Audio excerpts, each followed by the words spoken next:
विश्व के कोने कोने में यूट्यूब के माध्यम से हमसे गुरु मंत्र लेकर वैदिक परंपरा में आगे बढ़ने वाले मेरे प्रिय शिष्यों, सज्जन और सन्नारियों, रामायण के छोटे छोटे वीडियो मैं आपको दे रहा हूँ।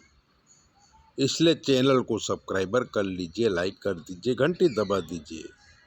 और अगर ज्योतिष का कोई प्रश्न है तो 9825200108 पर फ़ोन करिए। चलिए आज कथा करते हैं बाली वध की। राम जी और सुग्रीव जी की मित्रता हुई। लक्ष्मण जी से सारी परिस्थिति जानकर सुग्रीव राम जी से बोले कि प्रभु, आप तो धर्म स्वरूप ब्रह्म हैं, फिर शोक करने से क्या फायदा। मैं सीता जी को किसी तरह ढूंढ के आपका शोक हरण करूँगा। मित्र वही है जो मित्र का सुख दुख समझ सके। रामचंद्र बोले कि तुम दोनों भाइयों की दुश्मनी का कारण क्या है। सुग्रीव जी बोले, मैं और सुग्रीव दोनों सगे भाई हैं, दोनों मिलकर राज्य चला रहे थे।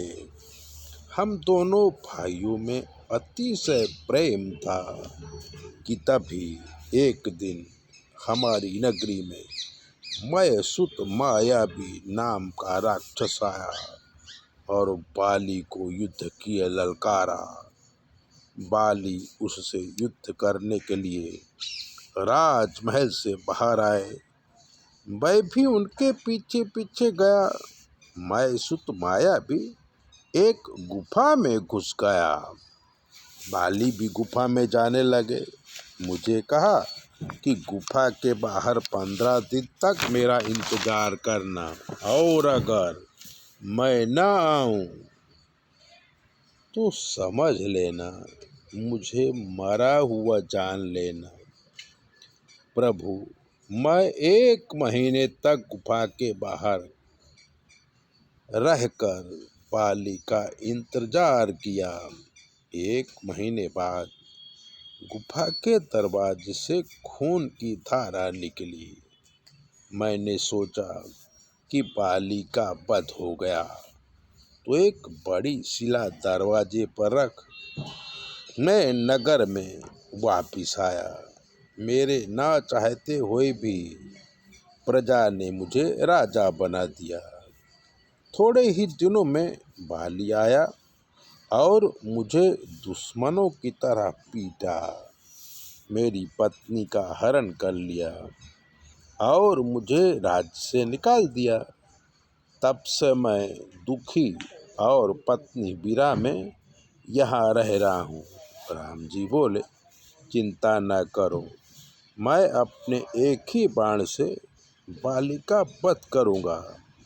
अब ब्रह्मा विष्णु महेश भी उसकी रक्षा नहीं कर सकते।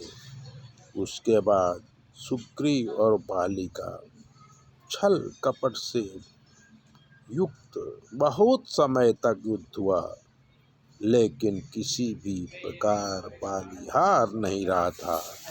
सुग्रीव थक चुके थे।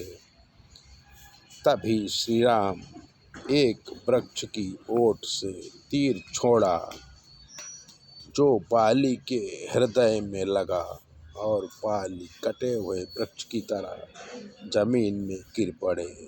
होश आते ही उन्होंने अपने सन्मुख जटाधारी राम को देखा।